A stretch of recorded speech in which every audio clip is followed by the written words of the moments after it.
Muy buenas tardes con todos. Sean bienvenidos al podcast presentado por el Círculo de Estudios Fraternidad Universitaria Cusco. El presente podcast es realizado por el Directorio de Asesoría Jurídica. En este presente podcast desarrollaremos el tema de sistema electoral, un tema muy importante que se vive dentro de nuestra coyuntura actual por la realización de las elecciones presidenciales del 2021. Los temas a tratar serán sobre las instituciones del sistema electoral, cuáles son sus funciones y quiénes las componen. Asimismo, desarrollaremos una línea del tiempo donde tocaremos los principales puntos de la segunda vuelta electoral entre los candidatos de estas elecciones. Mi nombre es Mariela y junto a Paola acompáñenos a conocer más sobre este tema.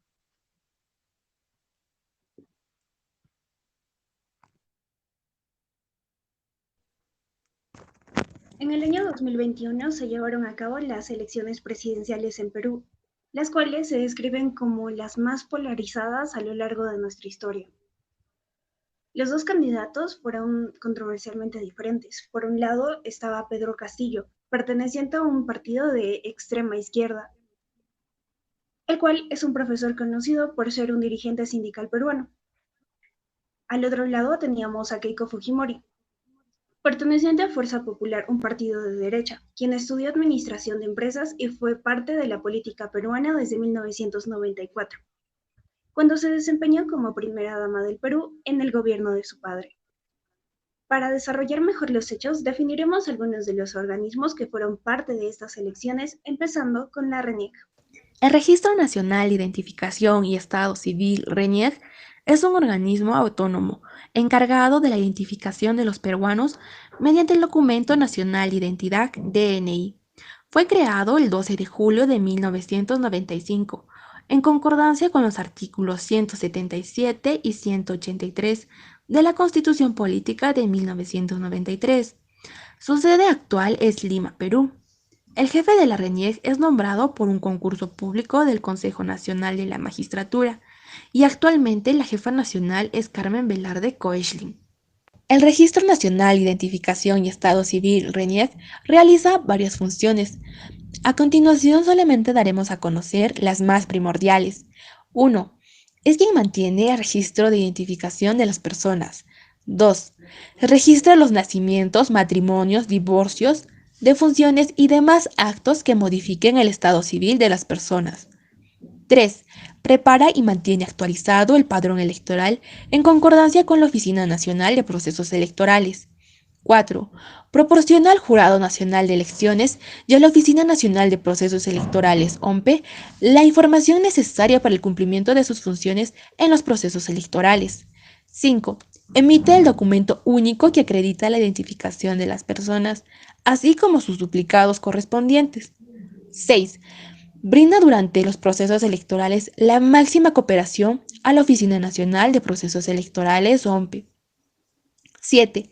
Realiza la verificación y autenticidad de las firmas para los procesos señalados por ley, así como para el ejercicio de los derechos políticos previstos en la Constitución y las leyes. La Oficina Nacional de Procesos Electorales, llamada también OMPE, es un organismo electoral constitucionalmente autónomo. Es la autoridad máxima encargada de la organización y ejecución de los procesos electorales. Su finalidad principal es velar porque se obtenga la fiel y libre expresión de la voluntad popular mediante los procesos electorales. Un poco de historia sobre la OMPE. La OMPE fue creada por la Constitución de 1993, el 31 de diciembre. Desde el año de su creación hasta la actualidad, ha organizado alrededor de 87 procesos electorales a nivel nacional. Asimismo, el actual jefe de la Oficina Nacional de Procesos Electorales es el señor Piero Alessandro Corvetto, el cual fue elegido mediante un concurso convocado por la Junta Nacional de Justicia. El periodo es del 2020 al 2024. Asumió el cargo el 31 de agosto del 2020. La Oficina Nacional de Procesos Electorales posee varias funciones. A continuación solamente daremos a conocer las más resaltantes para el desarrollo de este tema. 1. Es el encargado de organizar todos los procesos de consulta popular, ya sean de tipo electoral o de referéndum. 2. Diseña la cédula de sufragio, actas electorales, formatos y todo otro material en general. 3. Es el encargado de preparar y distribuir el material necesario a las oficinas descentralizadas de procesos electorales. 4. Brinda desde el inicio del escrutinio la información sobre el cómputo en las mesas de sufragio y oficinas descentralizadas de procesos electorales. 5.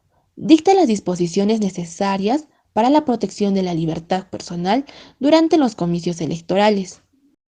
6. La Oficina Nacional de Procesos Electorales garantiza al ciudadano el derecho al ejercicio de sufragio. 7. Coordina con el Registro Nacional de Identificación y Estado Civil la elaboración de los padrones electorales. 8. Recibe del Jurado Nacional de Elecciones los padrones electorales debidamente autorizados. 9. Recibe y remite al Jurado Nacional de Elecciones la solicitud de inscripción de candidatos, así como el informar sobre el cumplimiento de requisitos formales exigidos. 10. Establece mecanismos que permitan a los personeros de las organizaciones políticas hacer el seguimiento de todas las actividades durante los procesos que se les ha dado a su cargo. El Jurado Nacional de Elecciones es un organismo constitucionalmente autónomo, con competencias a nivel nacional. Su máxima autoridad es el Pleno y está integrada por 5 miembros. En total, tiene 5 funciones. La primera es la jurisdiccional, en la que en el Pleno, como máxima autoridad del Jurado Nacional de Elecciones, se administra la justicia netamente en la materia electoral. Por otro lado, también está la fiscalizadora, que se refiere a la finalidad de garantizar la voluntad popular y transparencia de los procesos electorales. De todo esto se encarga la Dirección Nacional de Fiscalización y Procesos Electorales. La función educativa se da a través de la Dirección Nacional de Educación y Formación Cívica Ciudadana. Esta es quien se encarga de desarrollar acciones que están orientadas a la promoción de la ciudadanía activa y que se vaya a involucrar con asuntos públicos de sus localidades, así como del país en general. Todo esto viene a tener un objetivo final que es el de consolidar el sistema democrático y la gobernabilidad del país. Estas acciones se encuentran dirigidas con especial énfasis a las poblaciones históricamente discriminadas. La función normativa es cuando se presenta al Congreso de la República proyectos de ley en materia electoral propiamente, así como se encarga de determinar el número de personas para el Congreso por cada distrito electoral. No solo eso, sino que también se encarga del número de consejeras regionales que pueda tener cada consejo regional, así como las regidoras o el número de regidores que vaya a tener cada consejo municipalidad. También reglamenta la aplicación de las cuotas de género, ya sea en jóvenes y tal vez otros representantes de las comunidades nativas o pueblos originarios. Esto dependiendo del porcentaje legal que tengan esas comunidades. También reglamenta los procesos propios de las funciones, en netamente materias en las que, por ejemplo, está la inscripción de listas de candidatos, podría ser también la propaganda electoral, algunas encuestas electorales, etc. Por último, la administrativa electoral se da a través de diversos órganos, como podría ser el Jurado Nacional de Elecciones, que ejerce su función administrativa.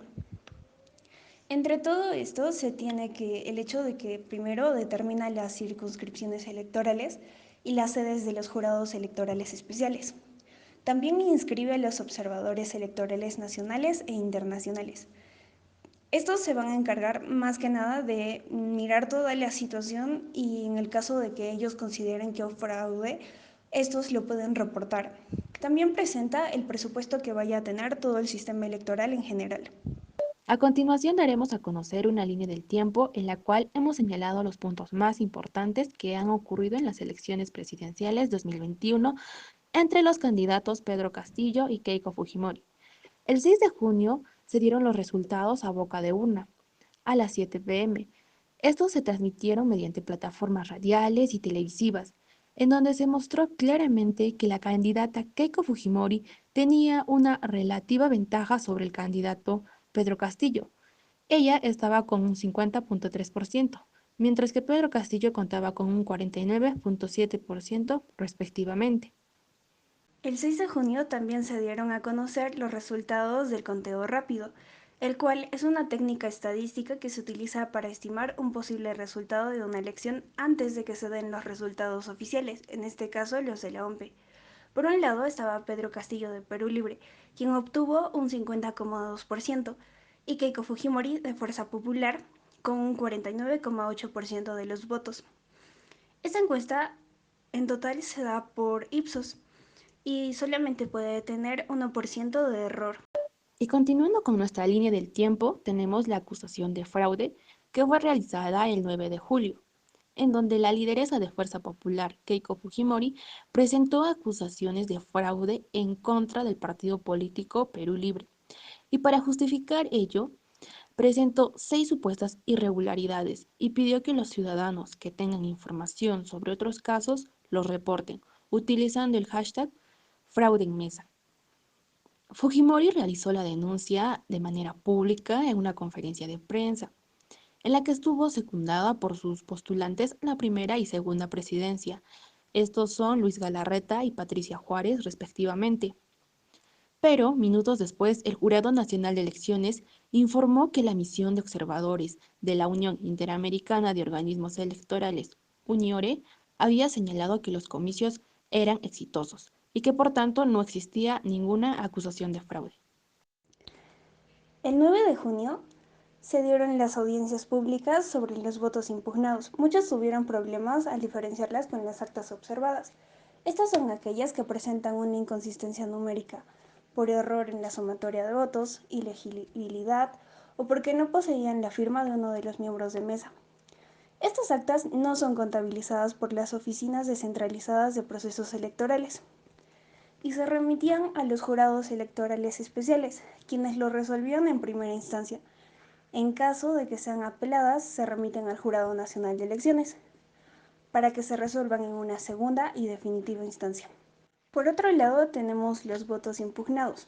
Estas impugnaciones son presentadas contra determinados votos por los personeros el día de las elecciones ante los miembros de mesa. Esto se da en caso de que el personero no esté de acuerdo con la decisión de los miembros de mesa y se dirigen a los jurados electorales especiales. Todo esto para que decidan a quién corresponde el voto.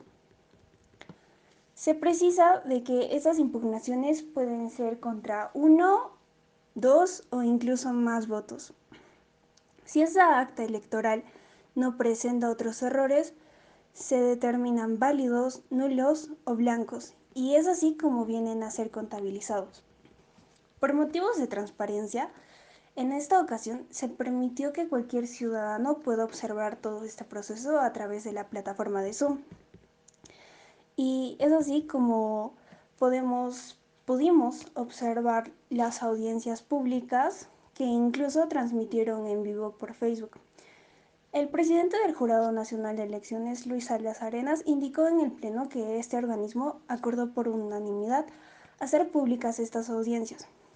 Y, esto, y de esto no les ha llegado ninguna apelación. El 9 de junio fueron presentadas las acciones de nulidad por parte de Fuerza Popular. Dicha agrupación política presentó recursos de nulidad para 802 actas a nivel nacional, en las que encontraron irregularidades e indicios de un presunto fraude en mesa. Estas 802 actas representaban alrededor de 200.000 votos, a lo que la lideresa de Fuerza Popular señaló que cuando estas actas sean admitidas, deben ser retiradas del conteo final. Asimismo, agregó que se estaba haciendo un proceso de seguimiento a todo este proceso de observación que en total albergaban alrededor de 1.200 actas que estaban siendo analizadas por el Jurado Nacional de Elecciones. Ante ello, Ronald Gamarra enfatizó que los recursos de nulidad presentados por la agrupación política Fuerza Popular solo tenían alegaciones y cero pruebas, a lo cual el asesor jurídico de Fuerza Popular, Aníbal Torres, manifestó que también los pedidos de nulidad presentados por Fuerza Popular respecto a algunas actas de esta segunda vuelta carecían de prueba, por lo cual tenían que ser consideradas como improcedentes e infundadas. Asimismo, en un pedido de nulidad se tiene que adjuntar la tasa y las pruebas que sustentan esas alegaciones, pero Fuerza Popular no presentó ningún tipo de prueba, a tal extremo que fueron los jurados electorales especiales que habían desestimado al 100% estas solicitudes. Por otro lado, el partido político Perú Libre solicitó ante el Jurado Nacional de Elecciones la nulidad de 128 actas de sufragio en la región de Loreto. Asimismo, a ello le agregó 30 solicitudes de nulidad ante los jurados electorales especiales contra 209 actas de votación. Ellas fueron presentadas al Jurado Electoral Especial de Lima Norte 2 y 3 y al Jurado de Lima Centro 1. Asimismo, también fueron presentadas acciones de nulidad a la región de Maynas, argumentando que la suma de votos eran incorrectas e incongruentes con el número total de electores de las mesas. Estas acciones de nulidad fueron desestimadas ya que no se pagaron el monto requerido, que era de 1.100 soles. Pero recordemos que estas no fueron las únicas acciones de nulidad presentadas, ya que el Jurado Especial de Lima Centro 1 presentó un pedido para anular 56 actas de votación en Hartford, Estados Unidos, las cuales eran custodiadas por el diplomático José Eduardo González Mantilla, el cual manifestaba cierta inclinación por el partido Fuerza Popular. Pero esto fue declarado improcedente por la autoridad electoral, pues no se tenía un comprobante de pago de la tasa impuesta. Recordemos que el Jurado Nacional de Elecciones solamente dio plazo hasta el miércoles 9 de junio para que las agrupaciones políticas puedan presentar sus recursos de nulidad. Dichas agrupaciones políticas solo podían presentar los recursos hasta las 8 de la noche. Sin embargo, Fuerza Popular hizo caso omiso a ello y presentó sus recursos de nulidad hasta el sábado 12. El 15 de junio al fin tuvimos los resultados del 100% de actas procesadas según la OMPE. Este conteo determinaba a Castillo ganador contra Fujimori con el 50,1% de votos. Los resultados salieron poco más de una semana después de que los peruanos acudieran a las urnas a elegir a un presidente. El total de actas que aventajaban a Castillo contra Keiko eran de 44.058 votos. Sin embargo, la incertidumbre continuaba dado que Fujimori seguía alegando de que todo esto se trataba de un fraude.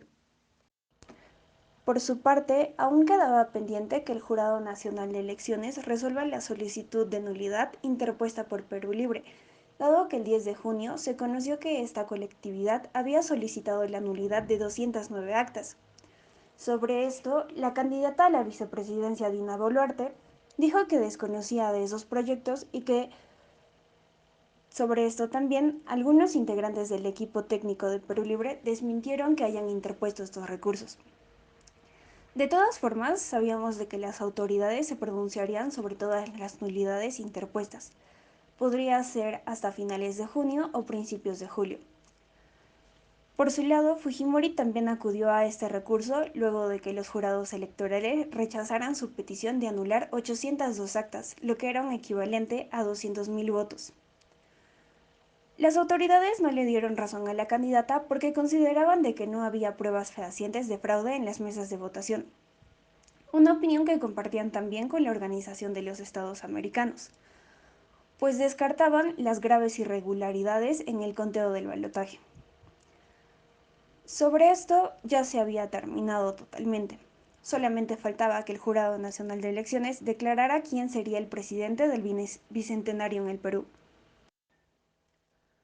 En medio de las elecciones se dio un caso emblemático, el cual fue la renuncia de Luis Arce, un magistrado que presentaba una carta de declinación al Pleno del Jurado Nacional de Elecciones, algo que muchos confundieron con una carta de renuncia.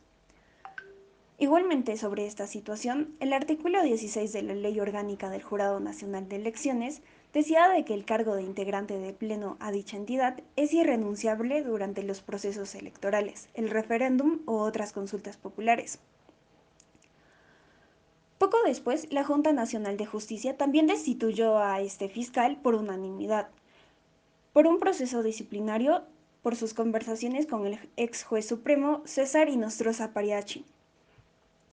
En las conversaciones encontradas se buscaba favorecer o interceder irregularmente al partido Fuerza Popular en la resolución de expedientes sobre la justicia electoral. Sobre esto, el Poder Judicial también dispuso un impedimento de salida del país por 18 meses al exfiscal supremo.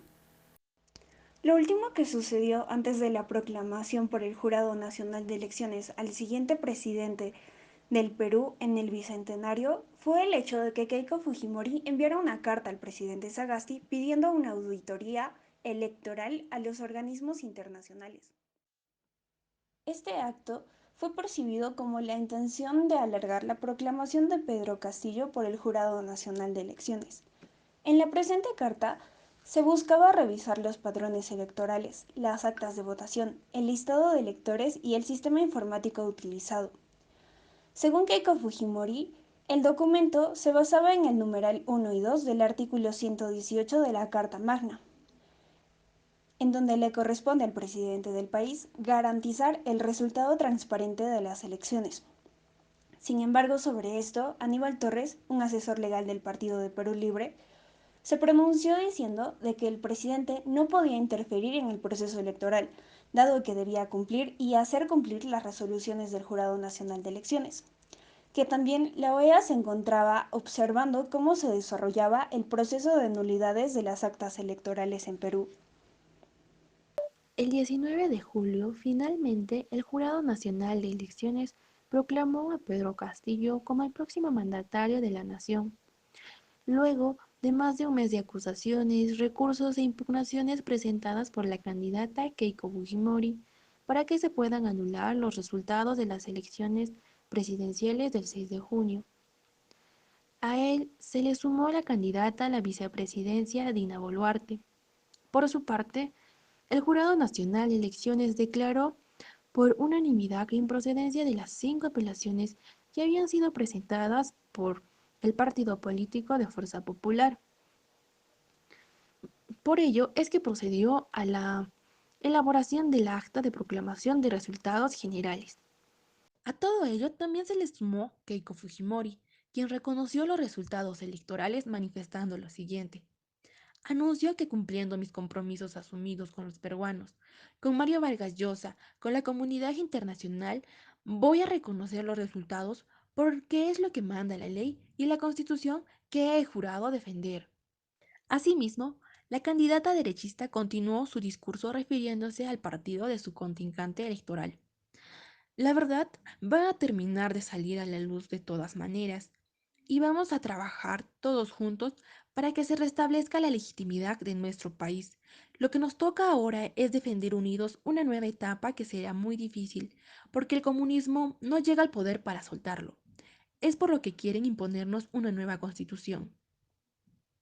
Con todo lo manifestado anteriormente, podemos darnos cuenta que la candidata presidencial, Keiko Fujimori, no reconoció de forma adecuada los resultados dados por el Jurado Nacional de Elecciones, ya que los trató de ilegítimos. Nosotras, por este medio, queremos inculcar a las personas a que tengan una opinión crítica respecto a todo lo que está pasando en nuestro país, para así poder construir un Perú nuevo, un Perú informado. Muchas gracias por escuchar este podcast. Esperemos que haya sido de su agrado. ¡Que viva el Bicentenario del Perú!